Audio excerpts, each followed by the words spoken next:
Praise the Lord. இயேசுவின் ரத்தம் ஜெயம். தினமும் இயேசு நிகழ்ச்சிக்கு உங்களை கர்த்தராகிய இயேசு கிறிஸ்துவின் நாமத்தில் வரவேற்கிறேன். செய்தியின் தலைப்பு: வெயிலுக்கு போனால்தான் நிழலின் அருமை புரியும். ஆதார வசனம் எரேமியா 31:2. பட்டயத்திற்கு தப்பி மீந்த ஜனம் வனாந்தரத்திலே இரக்கம் பெற்றது. இஸ்ரவேலுக்கு இளைப்பாறுதலை கட்டளையிடப் போகிறேன் என்று கர்த்தர் சொல்லுகிறார். கிறிஸ்துவுக்குள் அன்பானவர்களே, நம்முடைய வாழ்வின் பயணத்தில் சிலருக்கு, ஏன் பலருக்கும் கூட ஒன்று பிரச்சனை. இதிலிருந்து தப்பி வந்துவிட்டோம் அப்பாடா என்று இளைப்பாறு மூச்சு விடும்போது இப்போது ஒன்றுமே இல்லை, வனாந்திரம் போல் இருக்குது. அடுத்த பிரச்சனை. இப்படிப்பட்ட வறட்சி, நெருக்கம், உதவியற்ற நிலை, எவ்வளவு தூரம் நோக்கினாலும் பிடித்து கொண்டு மேலே வர வாய்ப்பே இல்லை என்ற நிலை. ஏன் ஆண்டவரே, இதற்கு நீங்கள் தப்பு வைக்காமல் இருந்திருக்கலாமே, அந்த பட்டயத்திலேயே இல்லாமல் போயிருந்திருப்போமே. மரணம் என்ற பட்டயம், நோய், வியாதி, விரோதியின் சக்தி, இயற்கை சீற்றம், இன்னும் எத்தனையோ பட்டயங்கள், ஏனப்பா தப்பு வைத்தீர்? இப்படி கொண்டு வந்து நிறுத்தி வேடிக்கை பார்க்கவா கொண்டு வந்தீர் என்று நம்மளை அறியாமல் புலம்புகிறோம். இப்படிப்பட்டவர்களுக்கு தான் இந்த செய்தி. புலம்பல் தான் வருகிறது. இதற்கு கர்த்தர் கோபித்துக் கொள்வதில்லை. இஸ்ரவேல் ஜனங்கள் வனாந்திரத்துக்கு வந்தபோது பின்னால் பார்வோன் சேனை, முன்னால் செங்கடல். அப்பொழுது அவர்கள் மோசேயை நோக்கி, எகிப்திலே பிரேத குழிகள் இல்லை என்றால் வனாந்திரத்திலே சாகும்படிக்கு எங்களை கொண்டு வந்தீர். நீர் எங்களை எகிப்திலிருந்து புறப்பட பண்ணிடதனால் எங்களுக்கு இப்படி செய்தது என்ன? இதற்கு கர்த்தர் கோபித்து கொண்டாரா? எவ்வளோ பெரிய அடிமைத்தனத்திலிருந்து விடுதலையாக்கி கொண்டு வந்தேன், அதற்கு நன்றி சொல்லாமல் இப்படி செய்து விட்டார்களே என்று கோபம் கொள்ளவில்லை. நாம் மனிதர்கள் தான், மாமிசம்தான், நம்மால் இப்படித்தான் யோசிக்க முடியும், இப்படித்தான் பேச முடியும் என்பதை அவர் அறிவார். அதற்காக நாம் எப்பவும் புலம்பிக் கொண்டே இருக்க வேண்டும் என்பது நியாயமல்ல. இஸ்ரேல் மக்களை அவர் ஏன் வனாந்தரத்தின் வழியாக நடத்தினார் என்பதை அன்று அவர்கள் அறியவில்லை, பின்னாளில் அறிந்து கொண்டார்கள். ஆனால் நமக்கோ வேதத்தின் மூலம், சாட்சிகள் மூலம் நாம் அறியப்பட்டிருக்கிறோம். எழுதி கொண்டிருக்கப்பட்டிருக்க நாம் வாசிக்கிறோம், நமக்கு புரிகிறது. ஆகவே காரணம் இல்லாமல் கர்த்தர் எதையும் செய்ய மாட்டார். நாம் இஸ்ரவேல் மக்களைப் போல ரட்சிக்கப்பட்டவர்கள் தான். எப்படி கிடந்தோம் நாம் அந்தகாரத்துக்குள்ளே, நம்மளை ரட்சித்தாரே, ரட்சித்த செட்டைக்குள் வைத்து கொண்டாரே. ரட்சித்த பின் நமக்கு வாழ்வு சூப்பராக போகும் என்று எதிர்பார்த்தோம். ஆனால் வெயிட்டிங் பெஞ்சில் உட்கார வச்சுட்டார். அதுதான் நமக்கு பிடிக்கல. அதுக்கு நம்ம உலகத்திலே இருந்திருக்கலாமே, அப்படி இருந்திருக்கலாமே, இப்படி இருந்திருக்கலாமே என்று யோசிக்கிறோம். நம்முடைய வாழ்வு ஏதேன் தோட்டத்தை போல் இருக்கும் என்று நினைத்து விட்டோம். அவர்கள் அப்படித்தான் நினைத்தார். இஸ்ரேல் மக்கள் எகிப்திலிருந்து வெளியே வந்தோன்னே ஏதேன் தான் என்று நினைத்தார்கள். வனாந்திரத்தில் வைத்து காத்திருக்க சொல்லுகிறார் என்றால் அதில் ஒப்பற்ற திட்டம் இருக்கிறது. இங்கு தான் அவர் தம்முடைய இரக்கத்தின் ஐஸ்வர்யத்தை நமக்கு அளவில்லாமல் கொடுக்கிறார். இரக்கம், தயை பெறக்கூடிய இடம் வனாந்திரம்தான். நாம் ஜெபிப்போம், மன்றாடுவோம், நம்முடைய இயலாமையை சொல்லுவோம், பலவீனத்தை சொல்லுவோம். நமக்கு அவர் கற்றுக் கொடுப்பார், நம்மளை உருவாக்குவார். இரண்டும் நடக்கிறது வனாந்திர வாழ்க்கை தான். ஏன் தப்பு விட்டு வனாந்திரத்துக்கு கொண்டு வந்தார் என்றால், அன்று பசுமையான நாட்டின் வழியாக அழைத்து சென்றிருக்கலாம். 11 நாளிலே போயிருப்பார்கள். இன்னும் சொல்லப்போனால் 40 நாள் கூட போயிருப்பார்கள் அடுத்த வழி. ஆனால் அந்த நாட்களில் அந்த நாட்டார்கள் இவர்களை சும்மா விட்டிருக்க மாட்டார்கள். யுத்தம் பண்ணியிருப்பார்கள். இவர்களை அதன் வழியாக விட்டிருக்க மாட்டார்கள். இவர்கள் 430 வருடம் அமைதியாகவே, அடிமைகளாகவே இருந்தால் செங்கல் உண்டாக்க தெரியுமே ஒழிய யுத்தம் செய்ய தெரியாது. பட்டயம் கிடையாது, ஏதும் கிடையாது. அழிந்து போயிருப்பார். வனாந்திரத்திலே இவர்களை தடுக்க யாரும் இல்லை பாருங்க. அடுத்து வனாந்திரத்தில் தான் இவர்களுக்கு பிரமாணம், கட்டளை, நியமங்கள், கற்பனைகள் சொல்லி கற்றுக் கொடுக்க வைக்க முடியும். சர்ச்சில் ஏசி போட்டு நமக்கு அற்புதமாக புல்பெற்றிருந்து பாஸ்டர் சொல்லிக் கொடுத்தா எடுபடுவதில்லை. பிரச்சனை வந்து, வனாந்தரமான சூழ்நிலை வந்து காய வைத்து அப்பொழுது கற்றுக்கொள்ளுங்கிற பாருங்க பாடம், அது அற்புதமான பாடம். அப்போ தான் ஏற்றுக்கொள்வோம். நம்மளை சுகமாக வச்சு கற்றுக் கொடுத்தா ஏற்றுக்கொள்ள மாட்டோம். இங்கு தான் ஒன்றுமே இல்லாத இடத்தில் தான் கர்த்தர் தங்களை போஷித்து நடத்துவதை, கர்த்தரின் மகிமையை காண முடியும். ஒன்றுமே இல்லாத சூழ்நிலையில் ஆண்டவர் நம்மளை போஷித்து நடத்தும் போது தான் கர்த்தரின் மகிமை நமக்கு புரிகிறது. ஒன்றுமே இல்லாத சூழ்நிலையில் நம்முடைய குணாதிசயம் எப்படி வெளிப்படுகிறது, நம்முடைய கோபம் எப்படி இருக்கிறது, நாம் எப்படி இந்த உணர்வுகளை எல்லாம் நாம் பயன்படுத்துகிறோம், நம்ம கொம்பை இழைக்க விடாமல் நம்முடைய வேல்யூவை காத்துக்கொள்கிறோமா, நாம் எப்படி என்பதை காட்டுவது இந்த வனாந்தரத்தில் தான். அவர் எப்படிப்பட்டவராக நமக்கு இருக்கிறார் என்பதை கற்றுக்கொள்வது இந்த வனாந்தரத்தில் தான். இல்லை என்றால் எங்கள் கைகள் வேலை செய்து என்போம். அன்பர்களே, இதே காரணம்தான் நமக்கும். இப்போது தப்புவிக்கப்பட்டு வனாந்தரத்தில் இருப்பவர்களுக்கு கொஞ்சம் சிரமந்தான். ஆனால் இந்த வனாந்தரத்தில் நான் சொன்னது போல ரெண்டும் நடக்கும். உருவாக்கப்படுவோம், அவர் எப்படி என்பதை கற்றுக்கொள்வோம். எவ்வளவு வறட்சி இருந்தாலும் எவ்வளவு வேதனை இருந்தாலும் ஆண்டவர் 3 நேரம் போஷிக்கிறார். நான் ஃபங்க்ஷனுக்கு போகிறோம், பிள்ளைகள் படிக்கிறது நடந்து கொண்டு தான் இருக்கிறது. வனாந்தரம்தான்.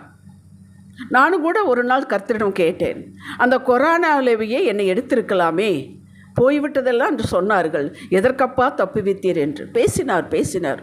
அப்புறம்தான் அவருடைய கரிசனம் புரிந்து கொண்டேன். இயேசு குழந்தையாக இருக்கும்போது ஏரோதின் பட்டயத்திற்கு தப்புவிக்கப்பட்டார். நமக்கு எல்லாம் தெரியும். மத்தேயு 2:13. ஏரோது கொலை செய்ய தேடுகிறான், நீ பிள்ளையை கூட்டிக் கொண்டு எகிப்துக்கு போ என்று ஆண்டவர் சொன்னதனால் அவர் போய்விட்டார், தப்பித்துக்கு விட்டது. அவர் பட்டயத்துக்கு தப்புவிக்கப்பட்டார். தப்புவிக்கப்பட்ட உடனே அவர் ஊழியத்திற்கு செல்லவில்லை. 40 நாட்கள் வனாந்தரத்தில் பிசாசால் சோதிக்கப்படுவதற்கு ஆவியானவரே கொண்டு சென்றார் என்று படிக்கிறோம். அங்குதான் அவர் தான் யார் என்பதை பிசாசுக்கு புரிய வைத்தார். உனக்கு நான் இதை தருகிறேன், அதை தருகிறேன் என்று பிசா, அப்பாலே போ சாத்தானே என்றார்.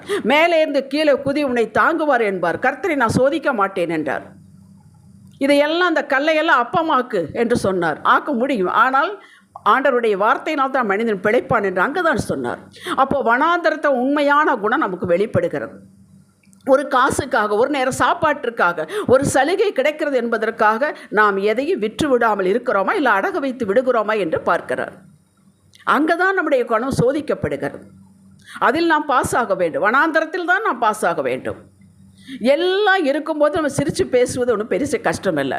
சகலம் இருக்கும்போது ஒருத்தருக்கு சாப்பாடு போடுவது பெரிய கஷ்டம் இல்லை. நாம் நம்மையும் அவரையும் புரிய வைக்கக்கூடிய இடம் வனாந்தரம். அதுக்கு தான் தப்புவித்து கொண்டு ரட்சிக்கப்பட்டு நம்மளை கொண்டு வருகிறார். ரட்சிக்கப்பட்ட உடனே வனாந்தரம் என்று பயந்து விடாதீர்கள். அப்போ ரட்சிக்கப்படாமல் ஐயோ வேண்டாம், அந்த ரட்சிப்பே வேண்டாம் என்று இல்லை. நம்மளை உருவாக்க வேண்டும் என்று புரிந்து கொண்டால் அவர் சில சமயம் வனாந்தரத்துக்கு வெளியாக நுழைத்து பின் வெளியே கொண்டு வந்து விடுவார். அந்த வனாந்தரத்தில் அவர் தூக்கி சுமப்பார், பாதுகாப்பார், போஷிப்பார், எல்லாம் செய்வார். தகப்பன் விட்டு பிரிவதே இல்லை. நான் ஒரு நாள் உன்னை விட்டு விலகுவதும் இல்லை, கை விடுவதும் இல்லை என்று சொன்னவர் வனாந்தரத்தில் விட்டு விட்டு போக மாட்டார். அக்கினி வந்தோன்னா ஓடி ஒளிந்து கொள்ள மாட்டார். அது பிசாசு. இதெல்லாம் நடக்க வேண்டியதே. திட்டத்தை காண்பிப்பார். ஏசப்பா மரிக்கும் வரையில் அவருடைய ஊழியம் அற்புதமாக இருந்தது. அதற்கப்புறம் அற்புதமாக இருந்தது. எப்பொழுது? வனாந்தரத்துக்கு போய்விட்டு வந்த பின். பவுலுக்கு இதே மாதிரி ஒரு சாட்சி உண்டு. அப்போஸ்தலர் 27:20 நான் உங்களுக்காக வாசித்து காட்டுகிறேன். அதற்கு முன்பாக இங்கே என்ன நடந்தது என்று சொல்கிறேன். இவங்க பவுலையும் சிறைதான், நிறைய சிறைப்பவருடைய ரோமாவரிக்கு கூட்டி கொண்டு போகிறார்கள். அந்த கப்பல் உடைந்து விட்டது. உடைந்த நடுக்கடலில் மாட்டிக்கொண்டார்கள். வெகு நாட்களாக சூரியனை பார்க்க முடியல, ஒரு நட்சத்திரங்களை பார்க்க முடியவில்லை. இது எந்த நாளுன்னு அவர்களுக்கு தெரியாது. நிறைய நாள் சாப்பிடவே இல்லை.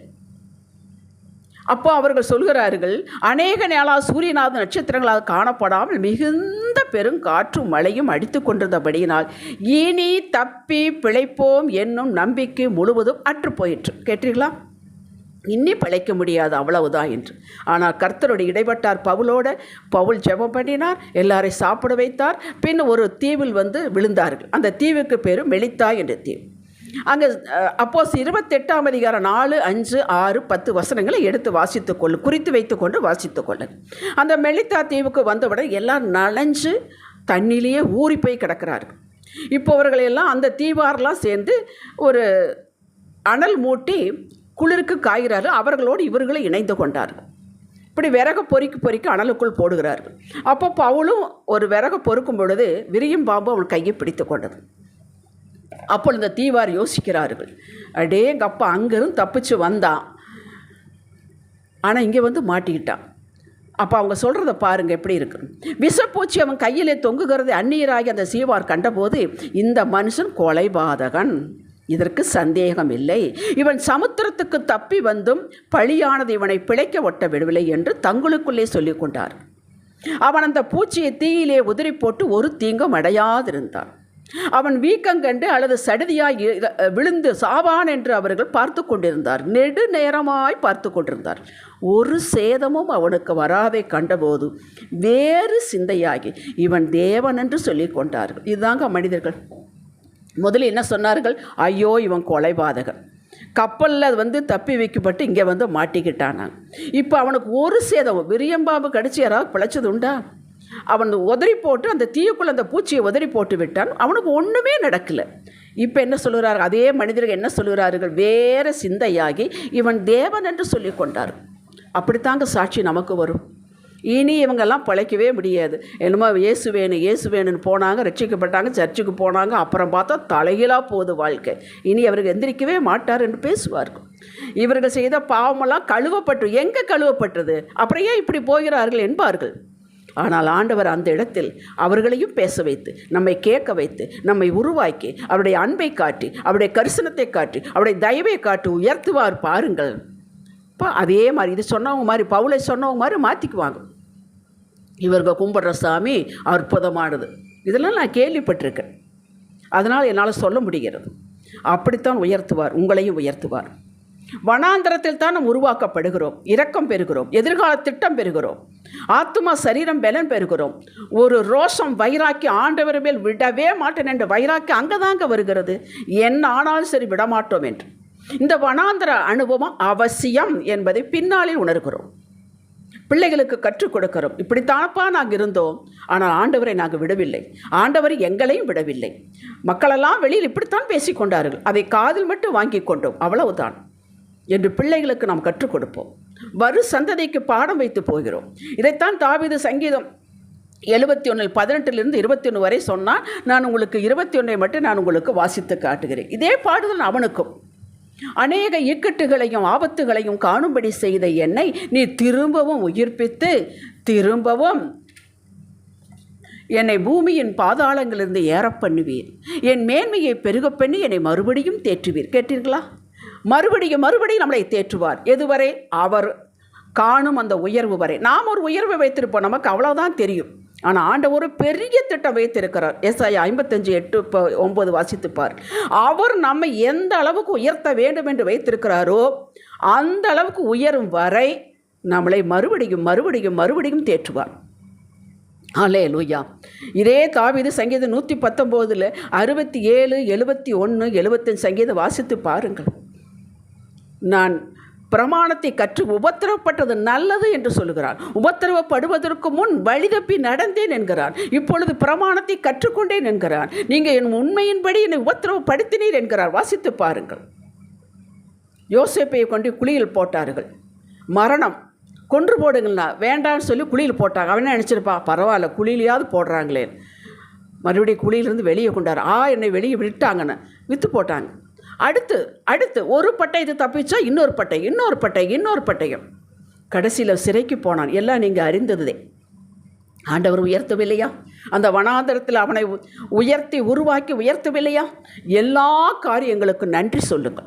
எது நடந்தாலும் உங்கள் வாழ்க்கையில் நன்றி சொல்லுங்கள். அதைத்தான் 1 தெசலோனிக்கர் 5:18 ஆண்டவர் சொல்லுகிறார். நீ நன்றி மட்டும் சொல்லு, ஸ்தோத்திரம் மட்டும் சொல்லு, நான் பார்த்துக்கிறேன் என்கிறார். நிச்சயமாக நீங்கள் மேன்மை அடைவீர்கள். உங்களை மேன்மையடையாமல் அவர் விடவே மாட்டார்.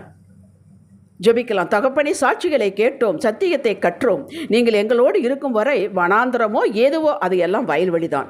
ஏனென்றால் செட்டைக்குள் இருக்கிறோம். நீர் அந்நியர் கையில் எங்களை விடுவது இல்லை. நீர் போஷிப்பீர், பாதுகாப்பீர், உயர்த்துவீர். அதுவரை நாங்கள் உமக்குள் பத்திரமாக காத்திருப்போம், கற்றுக்கொள்வோம். இயேசுவின் நாமத்தில் பிதாவே, ஆமேன். இன்றைய சிந்தனைக்கு வனாந்தரமான அனுபவமோ மரண பரியந்தமோ பொல்லாப்புக்கு பயப்படும். கர்த்தரின் கோலும் தடியும் எங்களை தேற்றும். எங்கள் தலை உயரும். மற்றவர்கள் பார்த்து ஆச்சரியப்படுவார்கள். இது நடக்கும். ஆமேன். ஹல்லேலூயா.